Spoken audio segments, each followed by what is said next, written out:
C'est bien, donc on lit le psaume 37. Je commence la lecture, puis si que vous voulez suivre dans la lecture, vous pouvez le faire. On va lire les 22 premiers versets. De David. Ne t'irrite pas contre les méchants. N'envie pas ceux qui font le mal, car ils sont fauchés aussi vite que l'herbe, et ils se flétrissent comme le gazon vert. Confie-toi en l'Éternel et pratique le bien. C'est le pays pour demeure et la fidélité pour pâture. Fais de l'Éternel tes délices, il te donnera ce que ton cœur désire. Recommande ton sort à l'Éternel, mets en lui ta confiance et il agira. Il fera paraître ta justice comme la lumière et ton droit comme le soleil à son midi. Garde le silence devant l'Éternel et espère en lui. Ne t'irrite pas contre celui qui réussit dans ses voies, contre l'homme qui vient à bout de ses mauvais desseins. Laisse la colère, abandonne la fureur, ne t'irrite pas, ce serait mal faire.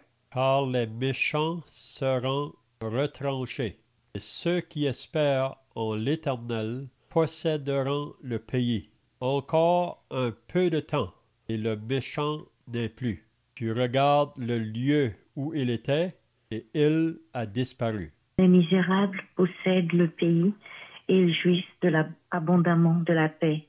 Le méchant forme des projets contre le juste et il grince des dents contre lui. Le Seigneur se rit du méchant, car il voit que son jour arrive. Les méchants tirent le glaive, ils bandent leur arc pour faire tomber le malheureux et l'indigent, pour égorger ceux dont la voie est droite.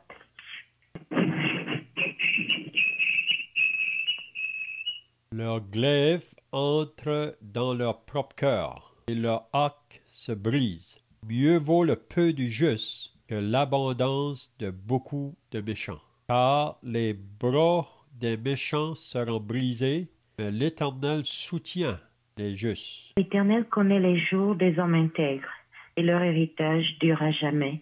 Ils ne sont pas confondus au temps du malheur, ils sont rassasiés au jour de la famine. Mais les méchants périssent et les ennemis de l'Éternel, comme les plus beaux pâturages, ils s'évanouissent en fumée. Le méchant emprunte et il ne rend pas. Le juste est compatissant et il donne. Car ceux que bénit l'Éternel possèdent le pays, et ceux qu'il maudit sont retranchés.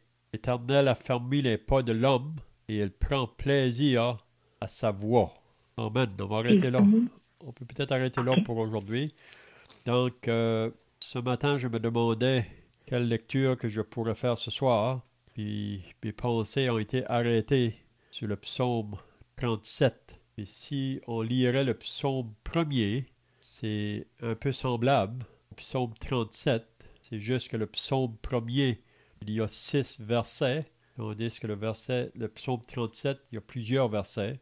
On peut voir que les deux psaumes, et on peut voir ça dans d'autres psaumes aussi, que Dieu parle du méchant et il parle du juste. Donc, si vous connaissez le psaume premier, on lit là au psaume premier, « Heureux l'homme qui ne marche pas selon le conseil des méchants, qui ne s'arrête pas sur la voie des pécheurs, qui ne s'assit pas en compagnie des moqueurs, mais qui trouve son plaisir dans la loi de l'Éternel et qui la médite jour et nuit. Il est semblable à un arbre planté près d'un courant d'eau et dont le feuillage ne se flétrit point. Tout ce qu'il fait lui réussit. Ensuite, il va dire, il n'en est pas ainsi des méchants. Donc, le psaume premier nous parle de deux groupes de personnes, si on peut dire. Vous savez que Jésus nous a parlé de deux chemins. Il nous dit qu'il y a un chemin large, il y a un chemin étroit.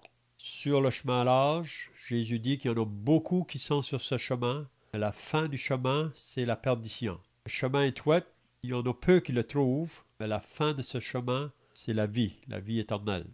Donc, quand Dieu regarde sur la terre ce soir, il voit simplement deux groupes d'individus. Hein? Il y a ceux qui, un jour dans leur vie, ils ont cru en lui. Ils sont venus à la repentance et qu'ils ont placé leur foi dans le sacrifice de Christ. Et à partir de ce moment-là, quand une personne met sa foi dans l'œuvre de Christ, c'est à partir de ce moment-là que cette personne-là est née de nouveau, où elle devient un enfant de Dieu. Et à partir de ce jour-là, c'est une vie nouvelle. Comme on lit dans 2 Corinthiens, si quelqu'un est en Christ, il est une nouvelle créature. Les choses anciennes sont passées, toutes choses sont devenues nouvelles, et tout cela vient de Dieu. Donc vraiment, le psaume premier, ça nous décrit l'homme heureux, en contraste avec le méchant, si on peut dire. Donc l'homme heureux, où est-ce qu'il trouve son plaisir? C'est dans la loi de l'Éternel, ou dans la parole de Dieu. Il fait sa joie. Et aussi son désir, c'est de vouloir garder la parole, de vouloir l'obéir. Si vous lisez dans Jean au chapitre 14, verset 23, Jésus dit, « Celui qui m'aime garde ma parole, mais celui qui ne m'aime pas ne garde pas ma parole. » On lit un peu plus loin. Donc, pour tous ceux qui ont cru en Jésus, pour avoir la vie éternelle, donc ils sont appelés ceux qui sont heureux.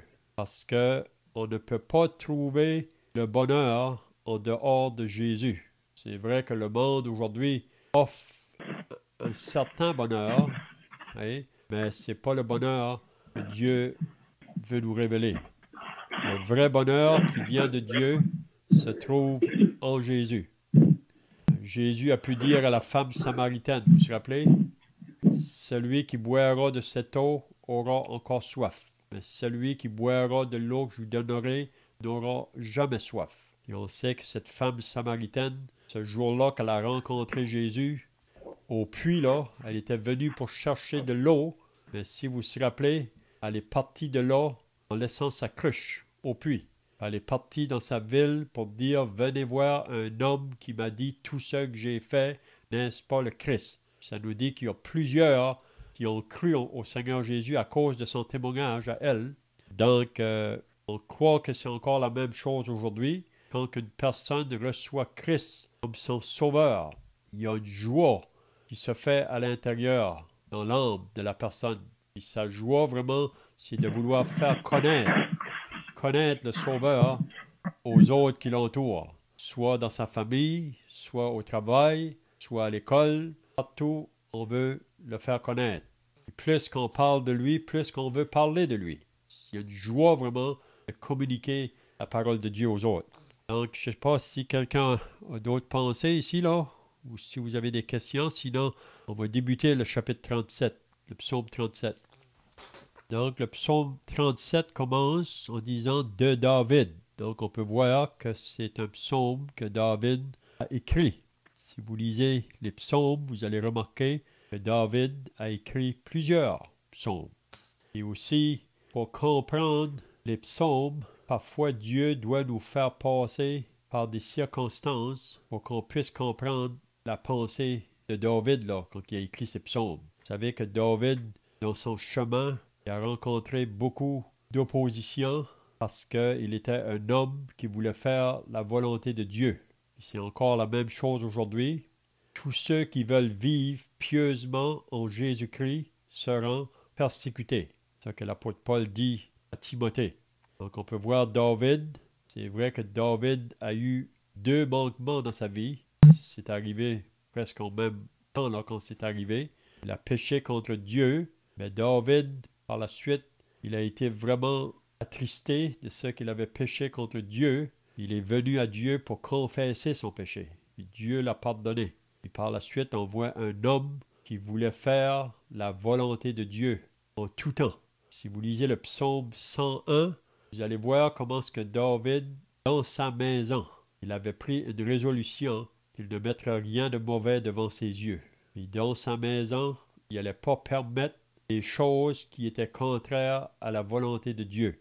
C'est un peu comme Josué. Vous vous rappelez que Josué nous dit, en Josué 24, « Moi et ma maison, nous servirons l'Éternel. » Il disait, « Vous choisissez qui vous voulez servir, mais moi et ma maison, nous servirons l'Éternel. » Et si on veut servir l'Éternel dans un monde qui est tout contraire Il faudra vraiment être exercé, déterminé, parce que l'ennemi autour va vouloir nous détourner du chemin.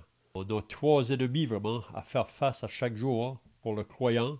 Il y a le diable, le monde et la chair. Mais nous avons tous toutes les ressources nécessaires pour pouvoir combattre nos ennemis. Puis c'est pas avec des armes physiques, mais c'est avec les armes spirituelles. Et c'est ça que Paul nous dit dans la 2e épître aux Corinthiens, au chapitre 10. Si on a à combattre, c'est avec les armes spirituelles ou la parole de Dieu. Donc, dans toute l'histoire du peuple de Dieu, depuis le début, si vous vous rappelez de Caïn et Abel, est-ce que quelqu'un peut me dire qu'est-ce qui est arrivé avec Caïn et Abel au début de l'humanité? Quelqu'un peut dire qu'est-ce qui est arrivé là? Si vous vous rappelez, Caïn avait offert un sacrifice à Dieu. Il avait offert les fruits de sa récolte, les légumes. Et probablement que Caïn était bien intentionné, bien sincère dans son offrande. Mais Abel, lui, qu'est-ce que lui a offert? Il a offert un animal de son troupeau.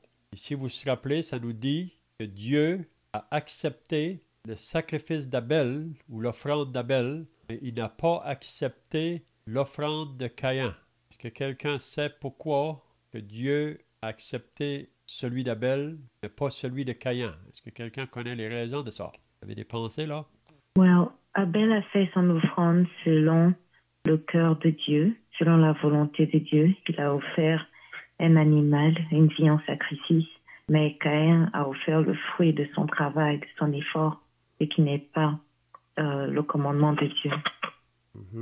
Et est-ce qu'on pourrait dire aussi que dans le sacrifice d'Abel, Dieu voyait dans le futur son fils qui allait venir aussi pour s'offrir en sacrifice? Vous vous rappelez quand que Jean-Baptiste a vu Jésus venir à lui, il pouvait dire « Voici l'agneau de Dieu qui ôte le péché du monde ». Donc, on voit plusieurs événements qui s'est passé dans l'Ancien Testament et qui nous pointent qu'il y ait une préfigure de Jésus qui allait venir pour s'offrir en sacrifice. Parce que vous savez que sans effusion de sang, il n'y a pas de pardon. Le sang de Jésus, son Fils, nous purifie de tout péché.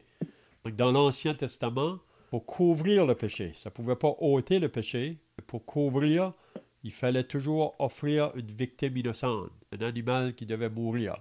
Donc, c'est pour ça que Dieu a accepté l'offrande d'Abel et non pas celui de Caïn. Vous vous rappelez qu'est-ce qui est arrivé après? Est-ce que vous vous rappelez qu'est-ce qui est arrivé après ce moment-là avec Caïn? Caïn a été rempli de jalousie. Oh, vas-y. Je connais pas très bien, mais je sais que Caïn a tué son frère Abel. Il était mécontent, quoi. Iralia, tu l'as dit?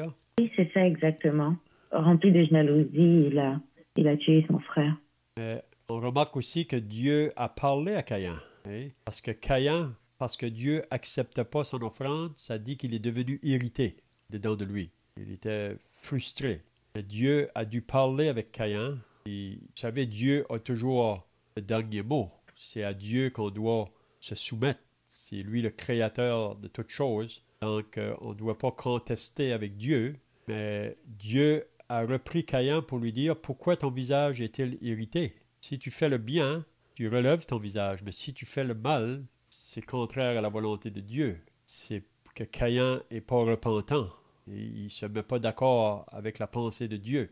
Il aurait pu le faire. Mais on voit Caïn qui refuse. Donc Caïn, vraiment, c'est l'homme qui veut s'approcher de Dieu par ses propres œuvres ou par ses propres efforts, par le travail de ses mains.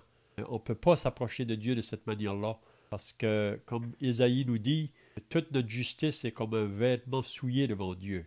Qu'est-ce qu'on peut offrir à Dieu? C'est toujours taché avec le péché. Parce que depuis que le péché est entré dans le monde par un seul homme qui est Adam, tous ceux qui sont venus après lui, ils ont entré avec cette nature du péché. Donc c'est pour ça que l'homme ne peut pas se sauver lui-même ou arriver à Dieu par ses propres efforts.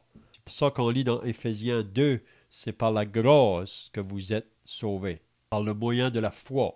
Cela ne vient pas de vous, c'est un don de Dieu. Ce n'est point par les œuvres, afin que personne ne se glorifie. Donc, Dieu reprend Caïn, mais on voit que Caïn refuse de se repentir, si on peut dire, puis dire à Dieu, tu es vrai Dieu. Il refuse d'écouter Dieu. Donc Caïn est parti dans son propre chemin. Même une malédiction est venue sur lui. Donc depuis le début de la création, si on peut dire, il y a les deux lignées. Il y a la lignée de Caïn, ça c'est ceux qui refusent de se repentir, de se mettre d'accord avec Dieu. Il y a la lignée d'Abel. Puis on sait qu'Abel est mort, son frère l'a tué, parce qu'il était jaloux de lui. Il refusait de se courber devant Dieu, mais Dieu a donné un autre fils à Ève. Comment il s'appelait le troisième fils qui a été donné à Ève pour remplacer Abel? Vous vous rappelez le nom du troisième fils? Le troisième fils, c'était Seth. S-E-T-H. Seth. Donc, Dieu a donné pour remplacer Abel. Et on sait que la lignée de Seth, c'est ceux qui invoquent le Seigneur. Et vous savez que Adam et Ève, il y a beaucoup de personnes aujourd'hui qui pensent qu'ils ont seulement eu 2 enfants, ou 2 garçons. Mais ça nous dit qu'ils ont eu plusieurs enfants, plusieurs fils et plusieurs filles. On lit ça dans la Genèse, chapitre 5. Donc, ces 2 lignées-là, donc, ça nous a poursuivis jusqu'à aujourd'hui. Donc, aujourd'hui, ceux qui refusent de se repentir, de se mettre d'accord avec Dieu, donc ils prennent le chemin de Caïn. Mais ceux qui vont se repentir et dire c'est vrai Dieu, c'est toi qui as raison, tu nous dis que pour arriver à toi, il nous faut un sauveur, il faut quelqu'un qui vienne prendre notre place, une victime innocente qui doit mourir, puis c'est Jésus. Donc c'est pour ça qu'on lit dans Jean, celui qui croit au Fils a la vie éternelle. Celui qui ne croit pas au Fils ne verra point la vie, mais la colère de Dieu demeure sur lui. Donc, toute personne qui sont sur la terre présentement, on est soit d'un côté ou de l'autre côté. C'est soit qu'on est dans le premier côté du verset, celui qui croit au Fils a la vie, ou c'est soit qu'on est toujours dans le deuxième verset, la deuxième partie du verset, celui qui ne croit pas au Fils ne verra point la vie. La colère de Dieu demeure sur lui. Donc, d'avoir la vie éternelle, c'est d'avoir le Fils. Si on n'a pas le Fils, s'il n'y a pas un jour dans notre vie qu'on a cru en lui, pour le recevoir comme Seigneur et Sauveur, on n'a pas la vie. C'est très simple. Vous savez, Dieu n'est pas un Dieu compliqué. On vit dans un monde aujourd'hui où il y a beaucoup de confusion. Mais Dieu est très simple. Donc, quand je demande à une personne, est-ce que toi, tu es sauvé? Beaucoup de gens vont nous dire, on ne peut pas le savoir. Ou c'est Dieu qui va décider à la fin. Mais si je vous disais que Dieu a déjà décidé, on lit dans le premier épître à Timothée au chapitre 2, « Cela est bon et agréable devant Dieu notre Sauveur, qui veut que tous les hommes soient sauvés, parviennent à la connaissance de la vérité. » Donc Dieu, son désir, c'est que tous soient sauvés. Mais face à la provision que Dieu a pourvue, ou au remède que Dieu a pourvu, c'est qu'est-ce qu'on va faire? Est-ce qu'on va recevoir le remède, croire cette provision que Dieu a pourvue? Si je crois, je suis sauvé. Si je ne crois pas, je reste toujours dans mes péchés. La colère de Dieu demeure sur moi. Donc, si moi je meurs et je ne vais pas au ciel, la faute n'est pas de Dieu. La faute est la mienne. Parce que face à la bonne nouvelle de l'Évangile, j'ai fait la décision de prendre le chemin contraire à Dieu. Donc, chaque personne est responsable. Donc, je ne sais pas si vous avez des pensées là, ou des questions ici. Donc, maintenant, on va commencer le psaume 37. On n'a pas été loin encore. Mais la raison que j'ai voulu parler de ces choses-là jusqu'à maintenant, c'est pour nous faire comprendre que quand Dieu regarde sur la terre, il y a ceux qui lui appartiennent, il y a ceux qui ne lui appartiennent pas encore. Mais le désir de Dieu ce soir, c'est que chacun soit sauvé. La provision est pour tous. Il n'y a personne qui est exempt. Pas d'importance de quel peuple nous sommes, de quelle couleur de peau nous sommes. Dieu a tant aimé le monde. Ça comprend moi, ça comprend toi. Il a tant aimé le monde. Il a prouvé, il a donné son Fils. Il a donné son Fils afin que quiconque, c'est moi ou toi, n'importe qui va croire en lui, qui va croire en Jésus, ne périsse point, mais qu'il ait la vie éternelle. Donc, quand Dieu regarde donc sur la terre, il y a ceux qui ont cru en son Fils, ils ont la vie éternelle. Ceux qui n'ont pas cru, ils sont toujours sans avoir la vie éternelle. Donc, en lisant le psaume 37, on va voir les deux groupes de personnes. Donc, quand il dit « ne t'irrite pas contre les méchants », donc ici, David, il parle de ceux qui ont cru en Dieu, comment est-ce qu'ils devraient réagir envers ceux qui n'ont pas cru. Donc, on peut dire que ceux qui n'ont pas cru sont associés avec les méchants. Ceux qui ont cru sont associés avec le juste. Mais le croyant ne doit pas s'irriter contre ceux qui sont toujours sans Dieu et sans Sauveur dans ce monde. Comment la responsabilité des croyants, c'est d'apporter la bonne nouvelle à ceux qui n'ont pas encore répondu à l'appel. Il faut se rappeler que nous qui sommes sauvés, nous qui ont cru en Jésus, c'est pas qu'on est meilleurs que les autres. On était tous là avant la conversion. On est tous pécheurs. On est tous privés de la gloire de Dieu. Donc il n'y a personne vraiment qui mérite le ciel. C'est une grâce que Dieu nous fait. C'est pour ça que Paul nous dit dans l'Épître à Tite, « Il nous a sauvés non à cause des œuvres de justice que nous aurions faites, c'est par sa miséricorde. » Donc, nous, comme croyants aujourd'hui, donc, on ne doit pas s'irriter contre ceux qui font le mal autour de nous, mais plutôt, on doit prier pour eux, on devrait aller chercher ces gens-là avec le message de l'Évangile. Donc, il dit, n'envie pas ceux qui font le mal. Donc, il ne faut pas les envier. Parce que même le chrétien aujourd'hui, parce qu'on a toujours cette nature charnelle en nous, qui est contraire à l'Esprit de Dieu, parfois, on pourrait envier le méchant. Et si vous lisez le psaume 73, on lit à propos de Asaph, un jour ses yeux sont tournés sur le méchant, sur ceux qui prospèrent. On dirait que tout va bien dans leur vie, comme si rien leur manque. Donc il a commencé à envier. Ça dit que son pied était sur le point de glisser. Mais à cause de cette nature charnelle en nous, parfois, si on la laisse dominer, là, elle peut vouloir nous faire tourner vers les méchants. Parce qu'on dirait à les regarder aller, tout va bien, on dirait qu'il n'y a pas de problème, et on voit ça dans la parole. Mais un jour, ceux qui ont refusé de croire au Seigneur Jésus pour avoir la vie éternelle, ils vont être sous le jugement de Dieu. Donc, ne t'irrite pas contre les méchants, n'envie pas ceux qui font le mal. Il ne faut pas les envier. Peut-être à la première vue, on dirait qu'ils prospèrent, on dirait qu'ils vont de l'avant, on dirait qu'ils sont dans du succès, mais c'est une fausse illusion vraiment. Qu'est-ce qu'il dit au verset 2? « Car ils sont fauchés aussi vite que l'herbe, et ils se flétrissent comme le gazon vert. » Donc, je ne sais pas si vous avez déjà vu le gazon qui est vert, puis c'est juste un tournant, et à un moment donné, ça chasse. Il n'y a plus rien. Ça devient jaune, ça vient de... Hein? Donc, le méchant, il dit, car ils sont fauchés aussi vite que l'herbe. Donc, parce que la vie sur la terre, c'est juste un passage. Et c'est ça que Jacques nous dit dans son épître. Il pose la question, qu'est-ce que votre vie? Il dit, votre vie, c'est comme une vapeur qui paraît et qui disparaît. Donc, on devrait dire, si Dieu le veut, nous ferons ceci ou cela. Donc, je ne sais pas si quelqu'un a d'autres pensées ici, là, ou des questions. Donc, on contraste avec le méchant. Donc, il dit au juste de ne pas s'irriter contre le méchant. On ne doit pas envier ceux qui font le mal. Parce qu'un jour ou l'autre, sachez que votre péché vous atteindra. C'est ça que la parole nous dit. Qu'est-ce qu'il dit aux croyants? Confie-toi en l'Éternel. Donc, chaque chrétien est appelé à se confier en l'Éternel. Comme qu'on s'est confié en lui pour le salut de notre âme, vous savez, on est sauvé par la foi pour vivre par la foi. Donc, le premier pas de la foi, c'est de mettre notre confiance dans l'œuvre du Seigneur Jésus pour le salut de notre âme. Ça, c'est le premier pas de la foi.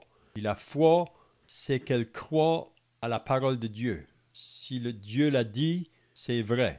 Donc, comme qu'on a mis notre confiance pour notre salut en Jésus, et c'est vrai, on n'a pas de doute, on peut le proclamer autour de nous, mais qu'est-ce que Dieu nous demande maintenant? C'est qu'on place notre confiance en lui dans tous les domaines de notre vie, dans toutes les circonstances de notre vie de jour en jour. Ça, c'est la marche par la foi. On est appelé à marcher par la foi et non par la vue. Donc, confie-toi en l'Éternel et pratique le bien. Et il a raison vraiment, David nous dit ça ici, c'est parce qu'il y a le méchant qui va essayer de te détourner de cette marche-là. Parce que les méchants, eux, ils ne marchent pas par la foi, ils marchent par la vue. Hein?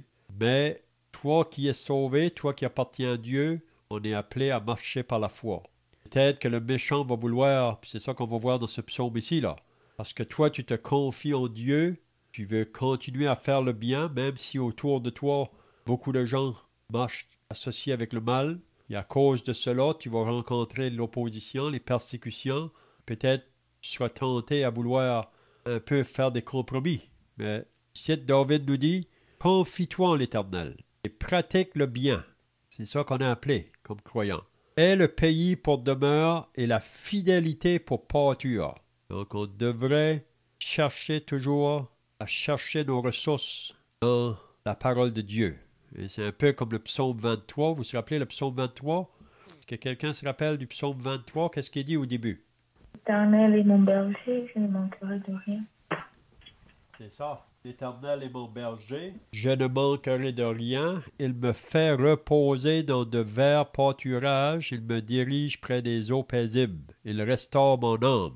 Donc, l'Éternel, comme le bon berger, c'est lui qui va pourvoir à notre nourriture. Et la nourriture, vraiment, qu'il y a pour nous, c'est sa parole.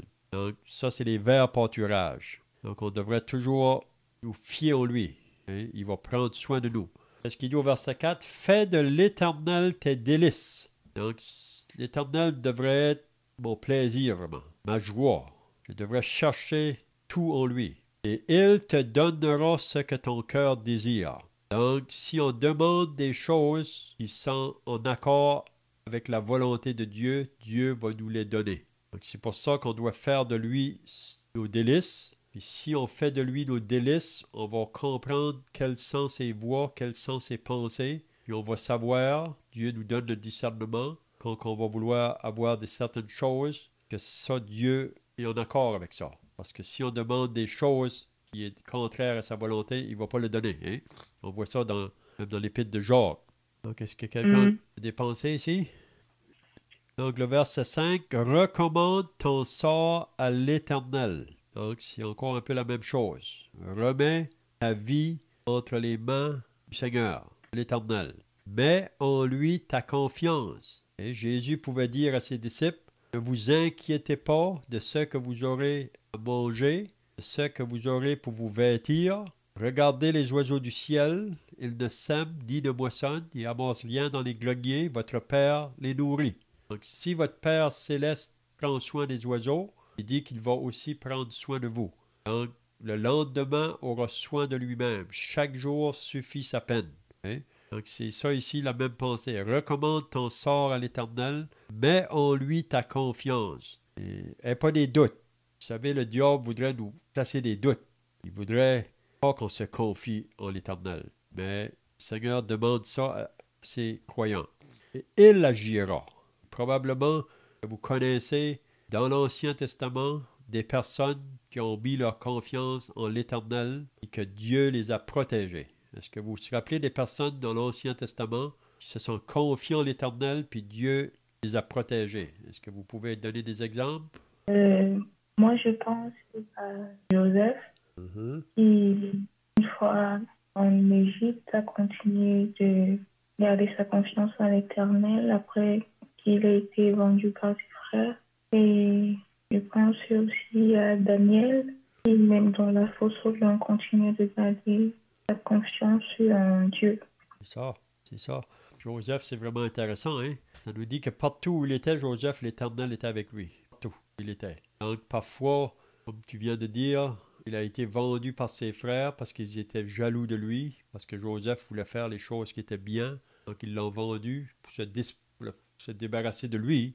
Mais Joseph, en partant de là, il se rappelait qu'il est allé dans la maison de Potiphar. Il est devenu un esclave dans la maison de Potiphar. Mais encore là, l'Éternel était avec lui. L'Éternel le bénissait. Donc, tout ce qu'il faisait, il réussissait. Même s'il a apporté de la bénédiction dans la maison de Potiphar. Mais vous vous rappelez que la femme, un jour de Potiphar, a voulu coucher avec lui. Mais Joseph a dit, comment est-ce que je commettrais un si grand péché contre Dieu? Donc, Joseph, il s'est enfui. Et on vit dans un monde aujourd'hui, il dit rien que Joseph était faible, il était fou de faire ça. Mais Joseph aimait mieux s'enfuir de là. S'il va aller en prison, mieux d'être en prison dans la présence du Seigneur que dans la maison de Potiphar avec le péché qui est autour de lui. Il doit fuir. Hein? C'est ça qu'on est appelé dans la parole.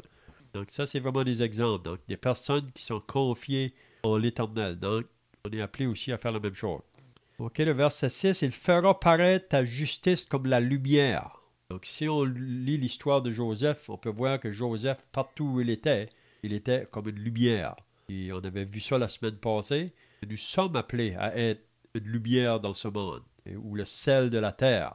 Partout où on est, le Seigneur veut qu'on brille autour de nous, par notre vie. Hein? Donc, il fera paraître ta justice comme la lumière et ton droit comme le soleil à son midi. Donc, si on lit l'histoire de Joseph, si on lit l'histoire de Daniel, si on lit l'histoire de beaucoup de personnages, on lit l'histoire d'Enoch, un homme qui a marché avec Dieu pendant 300 ans. L'histoire de Noé, c'était des hommes vraiment qui ont pris position pour Dieu. C'est pas qu'il n'y avait pas des manquements.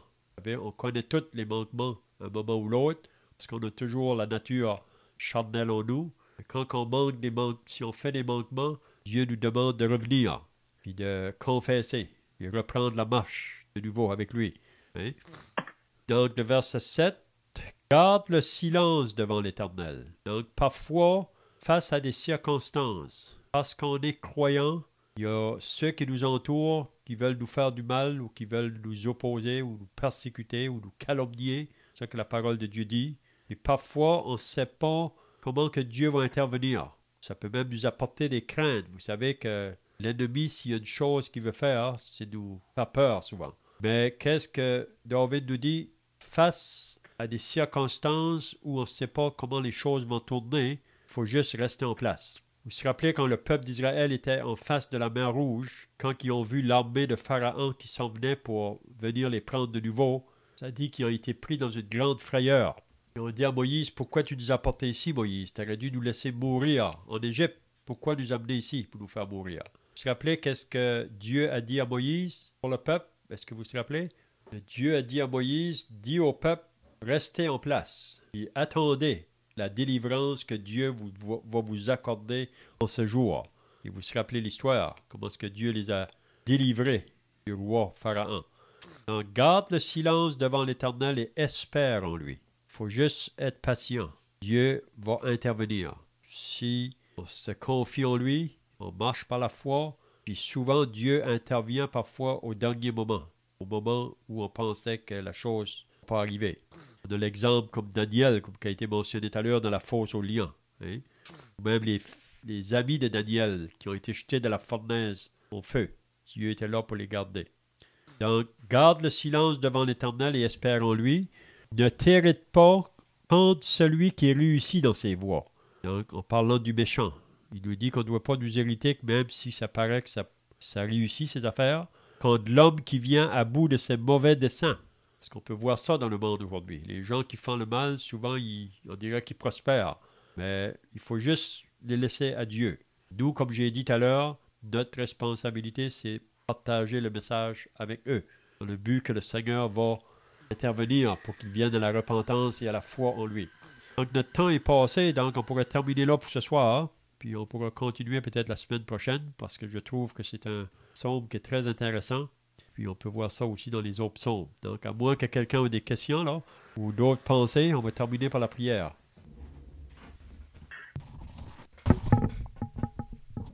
Je voulais dire quelque chose, et que l'Éternel dispose de tout ce dont on a besoin. Il peut nous donner tout, mais seulement chacun a sa part à faire d'abord, chacun a sa part à jouer. Parce que quand l'Éternel parle par exemple de la confiance, c'est ce qu'on manque le plus souvent. On se dit, bon, je demande aussi, mais je ne suis pas sûre qu'il peut me donner là. Donc, il nous invite ici à placer toute notre confiance en lui, à savoir qu'on sert un Dieu puissant, un Dieu qui n'est pas petit, un Dieu qui n'est pas faible, et à croire que lorsque nous demandons quelque chose avec foi et selon qui est en étroite ligne avec sa volonté, avec sa parole, il va nous donner. Donc, ce que je comprends ici, que je ne vais pas juste demander sans croire, mais qu'il faut d'abord que je croie que ce que je demande, Dieu peut me donner et le reste suivra. Bien. C'est bien, on va terminer par la prière, puis ensuite on peut chanter un cantique pour finir. Notre Dieu et notre Père, nous voulons maintenant nous approcher devant ta présence pour te remercier pour ta parole. Nous avons pu regarder ce soir, que nous apprenons pour nous qui sommes sauvés, qui sommes nés de nouveau. Mon désir, c'est que nous nous confions en toi en toutes choses, comme qu'on s'est confié en toi pour le salut, en acceptant ton Fils. Tu veux qu'on se confie en toi pour les choses de chaque jour. Donc, nous remettons donc cette étude entre tes mains. Bénis tous ceux qui étaient présents. Au nom du Seigneur Jésus. Amen. Donc, on peut chanter.